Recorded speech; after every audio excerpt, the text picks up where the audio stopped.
Benvenuti, amanti della passione e dei segreti delle stelle, a una nuova, vibrante edizione di Segreti Turchi. Stasera vi portiamo nel cuore di Madrid, dove le luci accecanti dei riflettori hanno dovuto cedere il passo a un turbine di emozioni sospese, sussurri e battiti trattenuti. Se pensavate di sapere tutto sui tappeti rossi, preparatevi a ricredervi, perché ciò che è accaduto alla premiere di El Turco ha cambiato le regole del gioco. È il ritorno che tutti attendevano ma che nessuno, giuro, si aspettava davvero. Prima di entrare nel vivo, ricordate, questa è casa vostra. Iscrivetevi per non perdere la verità, lasciate un like colmo di passione e attivate la campanella. E per i cuori più fedeli, quelli che vogliono sciogliere insieme a noi i misteri delle emozioni, c'è il pulsante Unisciti e che brilla di opportunità esclusive. Allacciate le cinture, si vola in Spagna. Cenk Torun, il volto che ha attraversato generazioni e che negli ultimi mesi ha ritrovato una scia luminosa di attenzione internazionale, era pronto a vivere una notte da incoronazione. L'aria profumava di trionfo, flash impietosi come lampi estivi, applausi che sembravano ondate, passi che rimbalzavano sul rosso del tappeto come promesse. Tutto scorreva con la precisione di un orologio svizzero, finché la narrazione della serata non ha tremato fino alle fondamenta. Dalla folla selezionata degli invitati è emersa una figura che portava con sé il peso di 1000 ricordi, Mahsine Merabet. La sua comparsa, proprio in una notte così significativa per Cenk, non fu una brezza gentile, fu un tuffo nell'acqua gelida che sveglia di colpo, un richiamo al passato capace di fermare il tempo. I mormori hanno attraversato la sala come scosse elettrostatiche, dicono che Cenk, nel secondo esatto in cui ha riconosciuto Mahsine tra gli ospiti, si sia irrigidito. Un istante sospeso fra il sorriso di circostanza e uno smarrimento viscerale, catturato dagli obiettivi più rapidi.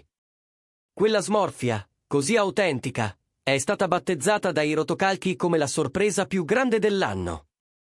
E non è difficile capirne il motivo, la storia condivisa da quei due è diventata leggenda, un racconto che i fan conoscono a memoria, ma che non smette mai di sorprendere. Mahsine avanzava con un'eleganza rarefatta, quasi irreale. Lontana da ogni volontà di rubare la scena, era la sua sola presenza a parlare. E le parole che avrebbe sussurrato al suo cerchio più intimo, scivolate fino alle nostre orecchie, hanno spostato le supposizioni su un territorio più profondo e sentimentale. Non lascerei Cenk Torun solo in un giorno così speciale. Una frase detta piano, eppure così densa da riaprire capitoli che parevano addormentati. I più fedeli ricorderanno l'intensità del legame che li ha uniti. Quella dichiarazione ha acceso la fiamma della nostalgia e ha dato voce a ciò che molti non avevano mai smesso di sperare. Durante tutta la serata si è percepita una coreografia accuratissima. Cenk Torun e Mahsine Merabet hanno evitato con cura di essere fotografati insieme.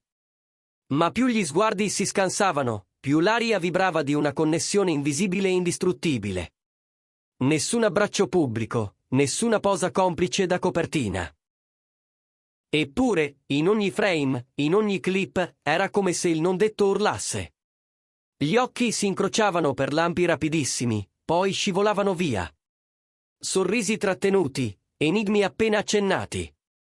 Un filo che non si è mai spezzato, solo arrotolato nei cassetti della discrezione. Professionale fino all'ultimo, Cenk ha risposto con fermezza alle domande della stampa, riportando il focus sul film e sulle sue ambizioni. Ma quando un giornalista, con una punta di audacia, ha pronunciato il nome di Mahsine, la sua voce ha avuto un impercettibile sussulto. Un battito vuoto, un respiro. Poi una frase netta: stasera è la notte di El Turco. Una risposta elusiva che, paradossalmente, diceva tutto. Che tensione, famiglia di segreti turchi! È come seguire una storia d'amore in diretta, con il cuore in gola e la voglia di credere che il destino sappia ancora scrivere colpi di scena. E allora, domande a raffica. La presenza di Mahsine è stato un gesto di semplice amicizia, o un segnale in codice, un sono qui, per te, sussurrato senza toglierti la luce? Voi cosa avreste fatto al posto di Cenk? Raccontateci le vostre teorie nei commenti, sapete che amiamo leggerle, una per una. E se vi piace questa narrazione che va oltre i titoli e afferra le sfumature del cuore, sostenete il canale cliccando su Unisciti. È grazie a voi se corriamo dietro alle verità che contano.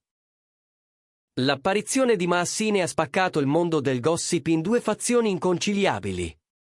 I realisti hanno letto l'evento come una prova di rispetto professionale tra colleghi che si stimano. I sognatori, e quanti ne conosco, stasera, ci hanno visto la prosecuzione silenziosa di una storia in sospeso. Il fatto che lei abbia evitato qualsiasi teatrino, che non abbia provato a catalizzare i riflettori, è stato interpretato come un messaggio preciso. Sono qui per te, non per toglierti il palcoscenico. Eppure, considerato il fitto calendario europeo di Cenk, la sua vita privata spesso chiacchierata e i nuovi traguardi, l'arrivo di Maassine sembra aver scosso per un attimo il suo equilibrio zen.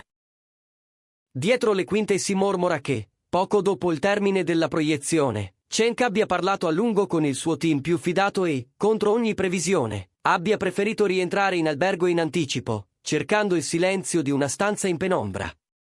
Si dice perfino che, per qualche minuto, sia uscito in terrazza a telefonare. Nessuno sa a chi, ma chi lo ha visto giura che l'espressione era grave, pensosa, raccolta. Non era tristezza plateale. Era il peso delle scelte, dei ricordi che tornano bussando proprio quando stai per aprire una nuova porta. Dal canto suo, Maassine ha dominato la situazione con un controllo impeccabile. Ha rifiutato con gentilezza ogni intervista, lasciando i cronisti a mendicare una parola in più. Un silenzio deciso, come a dire, ciò che conta non si urla ai microfoni. Chi le sta vicino non nega che la serata avesse per lei un valore personale, non era una mossa tattica, non era marketing, era lealtà. Guardando al passato dei due, pochi credono alla pura coincidenza. Cenk e Maassine hanno brillato sotto gli stessi riflettori, hanno sognato a voce alta, poi le strade si sono separate. Ma il destino, si sa, ha una memoria tutta sua, ogni volta che appare il nome di uno, l'altro non è mai troppo lontano. La voce più clamorosa. Che Maassine abbia stravolto gli impegni per volare a Madrid, mentre Cenk, tra 7 incontri, ha accettato la tempistica serrata della premiere senza immaginare chi avrebbe incrociato. Lei, dicono, avrebbe mosso cielo e terra per esserci in quella particolare sera. Lui, ignaro, ha ritrovato davanti a sé un capitolo che credeva archiviato con ordine, ma non cancellato. E negli spazi più esclusivi, lontani dal coro, c'è chi giura di averli visti sfiorarsi con lo sguardo, solo per voltarsi subito dopo, come se quel contatto bruciasse. Nessuna lunga conversazione, nessun saluto plateale. Ma quei millimetri d'aria fra due occhi raccontavano abbastanza. Un testimone senza nome, nel retro del teatro, ha lasciato cadere una frase che tutti ripetono: tra loro c'è ancora una storia da scrivere. Eppure, mentre le ore scorrevano, l'eco del film lasciava il posto al brusio delle ipotesi. Sui social, la frenesia, c'è chi ha letto tutto come un inchino rispettoso al passato, un necessario atto di chiusura. E c'è chi, invece, ci vede la prima, cauta, straordinaria pietra di un nuovo inizio. Con i progetti internazionali di Cenk che incalzano e la carriera di Maassine ormai solidissima, è difficile capire quante chance ci siano perché i loro destini si riallineino davvero. Ma una cosa è certa, Madrid ha dimostrato che è ancora presto per dire il fine. Una premiere, uno sguardo, una frase soltanto, non lascerei Cenk Torun solo in un giorno così speciale. A volte le tempeste più fragorose nascono dal silenzio.